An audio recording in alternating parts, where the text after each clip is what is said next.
सलाम और नमस्ते, मैं शमा आलम।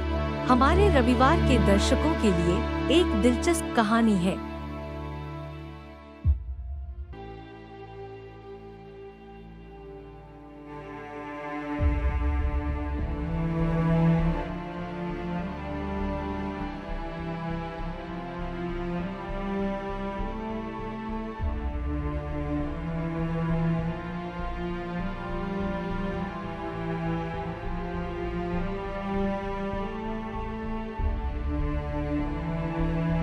अवुल पकीर जैनुलबेन अब्दुल कलाम को डॉक्टर APJ अब्दुल कलाम के नाम से भी जाना जाता है। उनका जन्म धनुषकोडी, रामेश्वरम, तमिलनाडु में हुआ था और उन्होंने भौतिकी और एरोस्पेस इंजीनियरिंग का अध्ययन किया था। वह भारत के 11वें राष्ट्रपति थे और 2002 में लक्ष्मी सहगल के खिलाफ जीत हासिल की। भारत के राष्ट्रपति बनने से पहले उन्होंने भारतीय अंतरिक्ष अनुसंधान संगठन इसरो और रक्षा अनुसंधान और विकास संगठन में एक एरोस्पेस इंजीनियर के रूप में काम किया। देश के नागरिक अंतरिक्ष कार्यक्रम और सैन्य मिसाइल विकास में उनकी महत्वपूर्ण भूमिका के लिए उन्हें भारत के मिसाइल मैन के रूप में जाना जाता था। इसके अलावा 1998 में उन्होंने भारत के पोखरण 2 परमाणु परीक्षणों में महत्वपूर्ण योगदान दिया। 1990 के दशक में उन्होंने 2002 में भारत के राष्ट्रपति बनने से पहले प्रधानमंत्री के मुख्य वैज्ञानिक सलाहकार के रूप में कार्य किया था। अब इस लेख के माध्यम से डॉक्टर APJ अब्दुल कलाम के बारे में विस्तार से जानते हैं। डॉक्टर APJ अब्दुल कलाम का जन्म 15 अक्टूबर 1931 को रामेश्वरम में एक तमिल मुस्लिम परिवार में हुआ था। तब यह ब्रिटिश भारत के मद्रास प्रेसिडेंसी में और अब तमिलनाडु में आता है। उनके पिता का नाम जैनुलबदीन था, जो एक नाव के मालिक थे और एक स्थानीय मस्जिद के इमाम थे।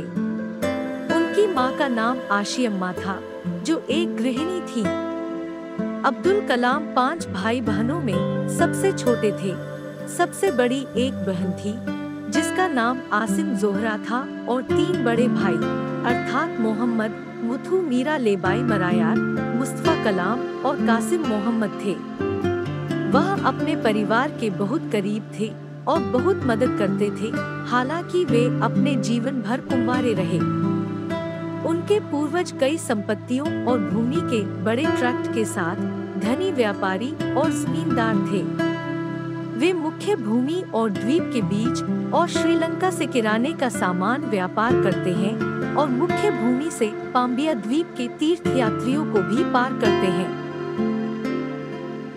तो उनके परिवार को मारा कलाम येक्कीवर, लकड़ी की नाव चलाने वाले, और बाद में मार्कियर के रूप में जाना जाता था। अपने स्कूल के दिनों में कलाम के पास औसत ग्रेड थे, लेकिन उन्हें एक उज्जवल और मेहनती छात्र के रूप में वर्णित किया गया था, जिसमें सीखने की तीव्र इच्छा थी। गणित उनकी मुख्य रुचि थी। लेकिन 1920 के दशक तक उनके परिवार ने अपने भाग्य को खो दिया था। उनके व्यवसाय विफल हो गए और जब तक अब्दुल कलाम का जन्म हुआ तब तक वे गरीबी से जूझ रहे थे। परिवार की मदद करने के लिए कलाम ने कम उम्र में अखबार बेचना शुरू कर दिया। उन्होंने श्वार्च हायर सेकेंडरी स्कूल, रामनाथपुरम से मैट्रिक की पढ़ाई पूरी की थी और बाद में वे सेंट जोसेफ कॉलेज चले गए, जहां वे भौतिकी स्नातक बन गए। 1955 में वे मद्रास इंस्टीट्यूट ऑफ टेक्नोलॉजी में एरोस्पेस इंजीनियरिंग का अध्ययन करने के लिए मद्रास गए। अपने स्नातक के तीसरे वर्ष के दौरान उन्हें कुछ अन्य छात्रों के साथ मिलकर एक निम्न स्तर के हमले के विमान को डिजाइन करने के लिए एक परियोजना सौंपी गई थी। उनके शिक्षक ने उन्हें परियोजना को पूरा करने के लिए एक तय समय सीमा दी थी। यह बहुत मुश्किल था। कलाम ने अपार दबाव में कड़ी मेहनत की और अंत में निर्धारित समय सीमा के भीतर अपना प्रोजेक्ट पूरा किया। शिक्षक कलाम के समर्पण से प्रभावित थे। परिणाम स्वरूप कलाम एक फाइटर पायलट बनना चाहते थे, लेकिन उन्हें क्वालिफायर सूची में 9वां स्थान मिला और भारतीय वायुसेना में केवल 8 स्थान ही उपलब्ध थे।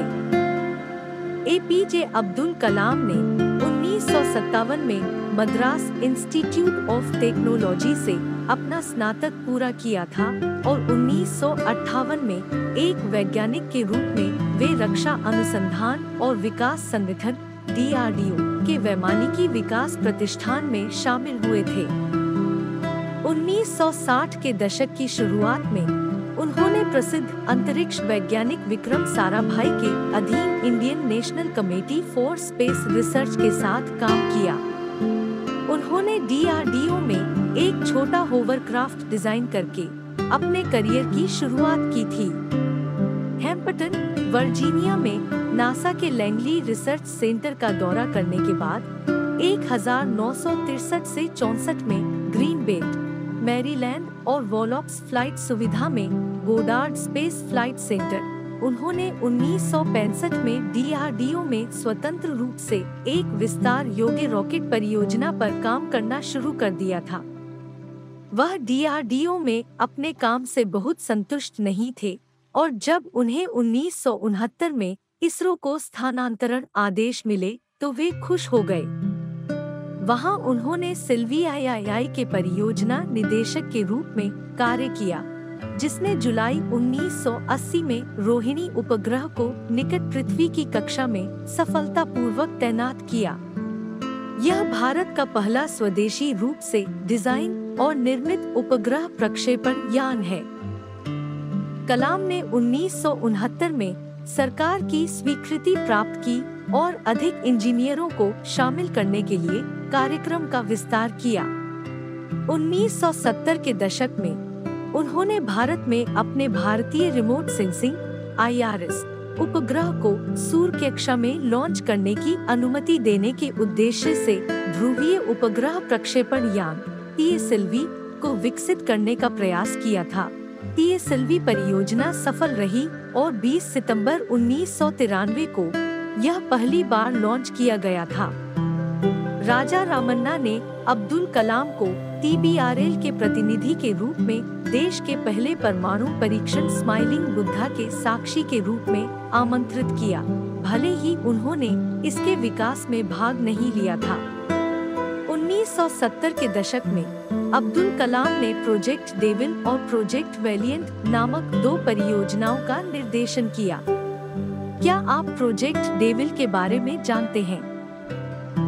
यह एक कम दूरी की सतह से हवा में मार करने वाली मिसाइल बनाने के उद्देश्य से एक प्रारंभिक तरल ईंधन मिसाइल परियोजना थी। यह परियोजना सफल नहीं थी और 1980 के दशक में इसे बंद कर दिया गया था और बाद में इसने पृथ्वी मिसाइल का विकास किया।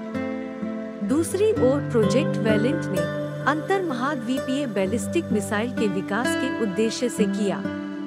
यह भी सफल नहीं था। DRDO द्वारा प्रबंधित एक भारतीय रक्षा मंत्रालय ने अन्य सरकारी संगठनों के साथ मिलकर 1980 के दशक की शुरुआत में एकीकृत निर्देशित मिसाइल विकास कार्यक्रम IGMDP का शुभारंभ किया। अब्दुल कलाम को इस परियोजना का नेतृत्व करने के लिए कहा गया और 1983 में वह IGMDP के मुख्य कार्यकारी अधिकारी के रूप में DRDO में लौट आए। कार्यक्रम में 4 परियोजनाओं के विकास के लिए नेतृत्व किया गया, जिसका नाम है शॉर्ट रेंज सरफेस टू सतह missile Prithvi, short range low level surface to air missile Trishul, medium range surface to air missile Akash और थर्ड विस्फोट रोधी मिसाइल नाम। अब्दुल कलाम के नेतृत्व में IGMDP की परियोजना 1988 में पहली पृथ्वी मिसाइल और फिर 1989 में अग्नि मिसाइल जैसी मिसाइलों का उत्पादन करके सफल साबित हुई। इसके कारण उन्हें भारत के मिसाइल मैन के रूप में जाना जाता था। 1992 में उन्हें रक्षा मंत्री के वैज्ञानिक सलाहकार के रूप में नियुक्त किया गया था। कैबिनेट मंत्री के पद के साथ 1999 में उन्हें भारत सरकार के प्रधान वैज्ञानिक सलाहकार के रूप में नियुक्त किया गया। अब्दुल कलाम ने मई 1998 में 5 परमाणु बम परीक्षण विस्फोटों की एक श्रृंखला पोखरण 2 का संचालन करने में एक प्रमुख भूमिका निभाई। इन परीक्षणों की सफलता के साथ उन्हें राष्ट्रीय नायक का दर्जा मिला और तत्कालीन प्रधानमंत्री अटल बिहारी वाजपेयी ने भारत को पूर्ण घोषित किया। 1998 में अब्दुल कलाम ने भारत को वर्ष 2020 तक विकसित राष्ट्र बनाने के लिए टेक्नोलॉजी विजन 2020 नामक एक देशव्यापी योजना का प्रस्ताव रखा और परमाणु सशक्तिकरण, विभिन्न तकनीकी नवाचारों, कृषि उत्पादकता में सुधार आदि का सुझाव दिया। 2002 में राष्ट्रीय जनतांत्रिक गठबंधन (एनडीए) सत्ता में था और डॉक्टर एपीजे अब्दुल कलाम भारत के राष्ट्रपति पद पर एक लोकप्रिय राष्ट्रीय व्यक्ति होने के नाते उन्होंने राष्ट्रपति चुनाव आसानी से जीत लिया। क्या आप जानते हैं कि 1998 में हृदय रोग विशेषज्ञ सोमा राजू के साथ अब्दुल कलाम ने कलाम राजू स्टेंट नाम से एक कम लागत वाली कोरोनरी स्टेंट विकसित की थी। इसके अलावा 2012 में ग्रामीण क्षेत्रों में स्वास्थ्य देखभाल के लिए एक बीहड़ टैबलेट कंप्यूटर को डिजाइन किया गया था, जिसे कलाम राजू टैबलेट नाम दिया गया था।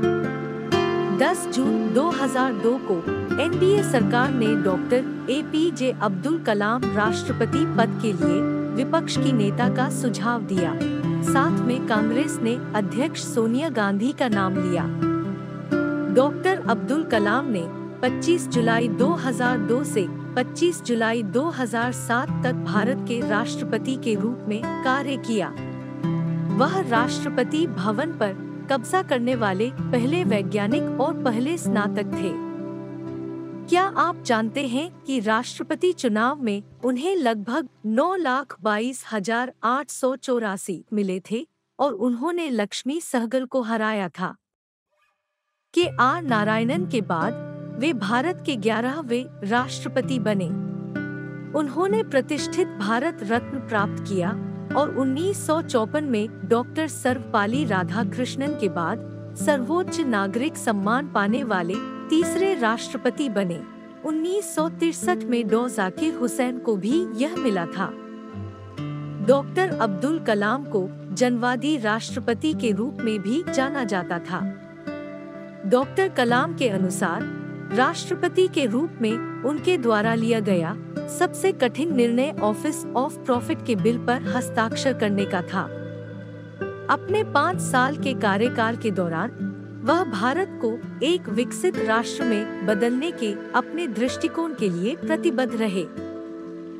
हालांकि 21 में से 20 दया याचिकाओं के भाग्य का फैसला करने में उनकी अक्षमता के लिए उनकी आलोचना की गई, जिसमें कश्मीरी आतंकवादी अफजल गुरु भी शामिल थे, जिन्हें दिसंबर 2001 में संसद हमलों के लिए दोषी ठहराया गया था। उन्होंने 2007 में फिर से राष्ट्रपति चुनाव नहीं लड़ने का फैसला किया और 25 जुलाई 2007 को राष्ट्रपति के रूप में पद छोड़ दिया।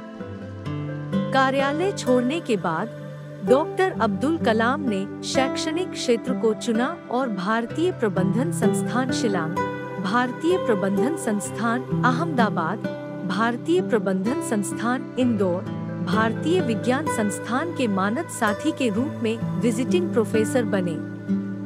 उन्होंने भारतीय अंतरिक्ष विज्ञान और प्रौद्योगिकी संस्थान तिरुवनंतपुरम के चांसलर, अन्ना विश्वविद्यालय में एरोस्पेस इंजीनियरिंग के प्रोफेसर और भारत भर में कई अन्य शैक्षणिक और अनुसंधान संस्थानों में सहायक के रूप में भी कार्य किया। सूचना प्रौद्योगिकी को उनके द्वारा अंतर्राष्ट्रीय सूचना प्रौद्योगिकी संस्थान हैदराबाद में भी पढ़ाया गया और बनारस हिंदू विश्वविद्यालय और अन्ना विश्वविद्यालय में प्रौद्योगिकी पढ़ाई। 2011 में उन्होंने कुडनकुलम परमाणु ऊर्जा संयंत्र पर अपने रुख को लेकर नागरिक समूहों द्वारा आलोचना की थी, क्योंकि उन्होंने परमाणु ऊर्जा संयंत्र की स्थापना का समर्थन किया था और स्थानीय लोगों के साथ बात नहीं करने का आरोप लगाया था। व्हाट कैन आई मूवमेंट एक कार्यक्रम है जिसे भारत के युवाओं के लिए डॉक्टर अब्दुल कलाम ने भ्रष्टाचार को हराने के एक केंद्रीय विषय के साथ शुरू किया था।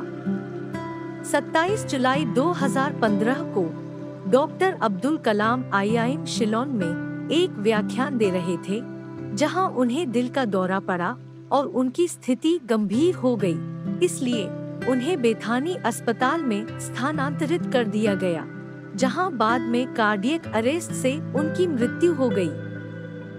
30 जुलाई 2015 को पूर्व राष्ट्रपति को राजकीय सम्मान के साथ रामेश्वरम के पेई करुम्बू मैदान में आराम करने के लिए रखा गया था। क्या आप जानते हैं कि कलाम के अंतिम अनुष्ठान में लगभग 3,50,000 लोग शामिल हुए, जिनमें भारत के प्रधानमंत्री, तमिलनाडु के राज्यपाल और कर्नाटक, केरल और आंध्र प्रदेश के मुख्यमंत्री शामिल थे।